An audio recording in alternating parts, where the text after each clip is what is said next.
500 కోట్ల పనులు చేశారు. పనులు అయిపోయాయని మీకు పంగనామాలు పెడితే ఏమనాలా మిమ్మల్ని అడుగుతున్నా? ఇది మోసం అవునా కాదా అని మిమ్మల్ని అడుగుతున్నా. దగా అవునా కాదా అని మిమ్మల్ని అడుగుతున్నా. మీరిప్పుడు కూడా మొన్న 2 సీట్లు గెలిపించారు.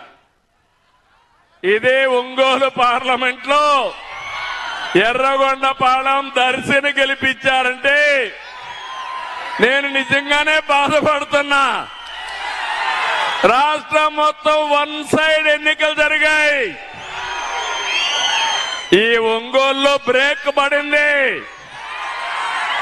ఇప్పుడు బ్రేకులు తీస్తారా లేదా అని మిమ్మల్ని అడుగుతున్నా. తమిళు కులము కాదు కావాల్సింది, మతం కాదు కావాల్సింది. మీకు ఎవడు మంచి చేస్తే వాడికి అండగా ఉంటే మీ జీవితాలు బాగుపడితే అవునా కాదా? నేను ఒక మాట చెప్పాను. ఆ రోజు మీకు ఒక హామీ ఇచ్చాను.